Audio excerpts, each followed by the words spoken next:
Okay, welcome to episode 24 of MotorStorm, and where it is now time for us to do our third and final event on the second ticket of level 3, which is called Peril. So the circuit we are going to is Rockhopper, and where we basically need to use a bike. And as to which one I will use, well, it depends on knowing if we have any further ones unlocked.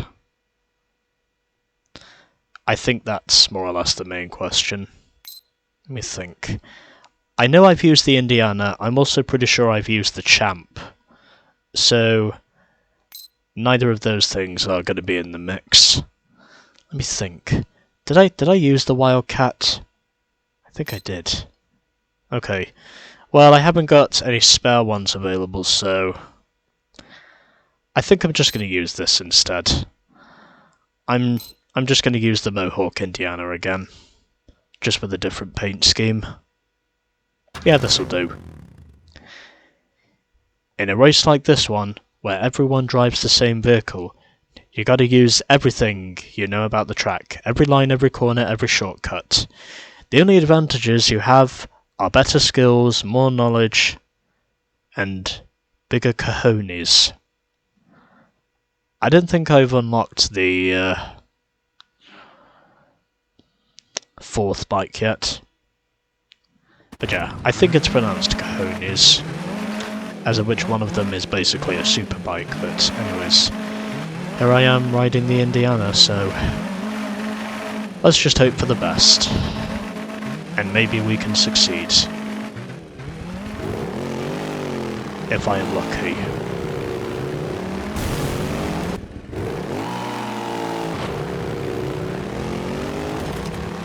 I am sad now.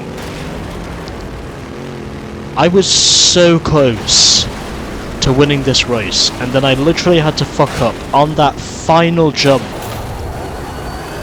I fucking had this race, and then suddenly, just like that, I literally had to fuck myself on that final jump.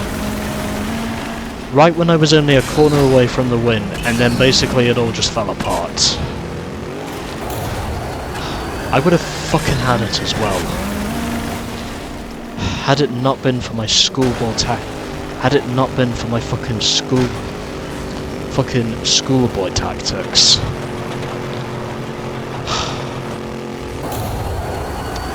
It was literally a schoolboy error is what that final jump was. It was just a schoolboy error. Now I know how it feels to be George Russell.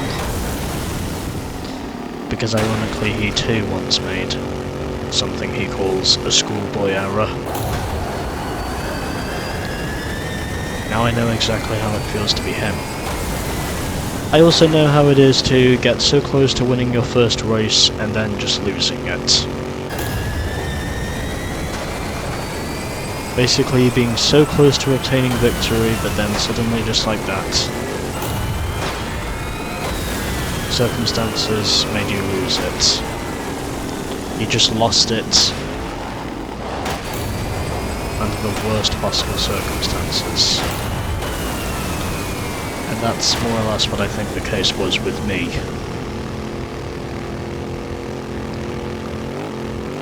And how that final lap went. I would have easily had this done by now, had it not been for that schoolboy error I made.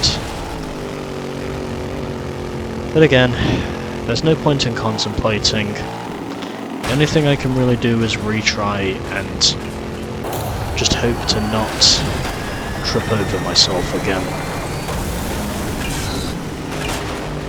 And yes, to anyone asking, if I'm literally that close to a win and yet I just suddenly lose it, out of one mistake just causing a near perfect run to just fall apart all of a sudden, I do tend to beat myself quite harshly.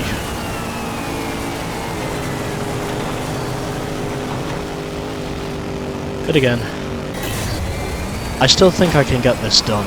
It's just a matter of me knowing if I can, you know, just avoid slipping over my own oil again. Because I think what happened was, I basically caused an oil leak, and I basically slipped over the oil. And to those of you who are understanding what my automotive terms are trying to hypothesize, it basically means that I more or less slipped over myself.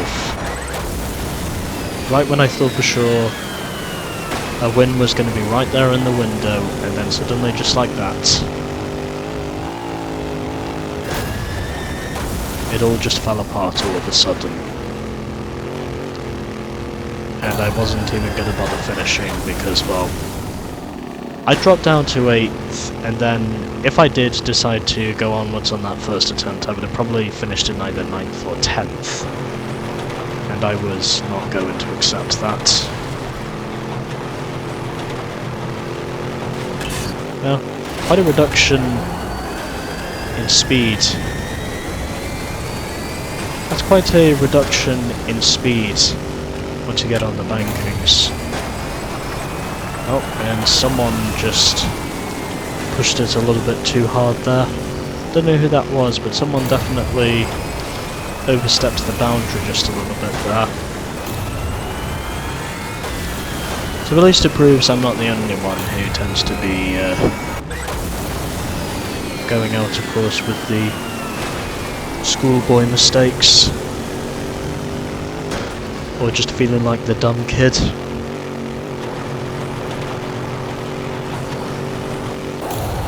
But again, I don't think I will have fully recovered from this until I've managed to win this race. This is probably the only way I can officially rejuvenate myself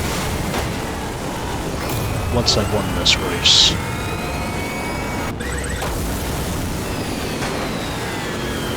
But again, because I'm stubborn enough to restart a race once I know I'm not going to be anywhere close to succeeding or qualifying, then that's pretty much the main reason why I just prove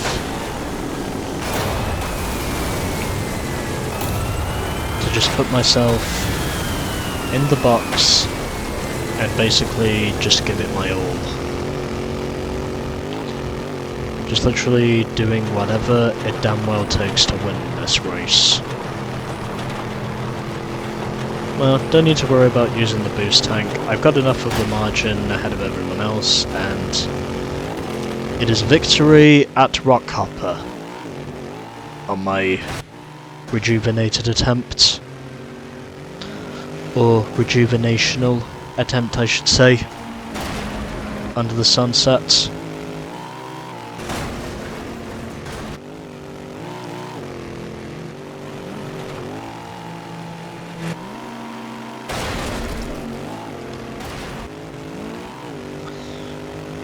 There we go.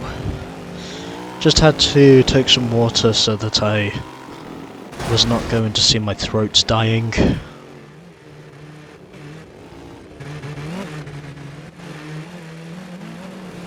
And across the bridge I go.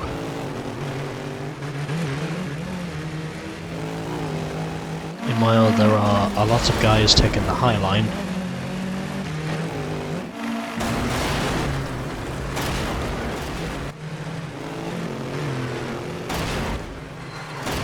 Oh, and someone just had a very huge accident in the post-race shot. That was a big one. Anyways. So the final classification order is... I won by less than a second over Daddy Forley. Then, in third position we had Andy G, ahead of Benito Lips, Travis Maelstrom in fifth. Then we had Chris McKinney ahead of Bridgewater Dunn, Renita Zelada, Lucy Zian, and Hazel Reynard rounding off the top 10. And then, for the rest of the finishing order, we had Hannibal Figini ahead of Jack R. Rickson, then we had the beast ahead of Zuzu Plumpton, who finished in last. And the rest of the order was way the fuck behind everyone else. And a total of... 33 seconds from 1st to 14th, because that's literally how far the bottom 4 were compared to the rest of us. And so we have unlocked another vehicle, which is pretty cool. And that is now ticket number 9 of this game now complete. And next time we shall be getting on with ticket number 10, Colossus. And where I would imagine one of the events is where we can basically use anything. But yeah, that is coming up next.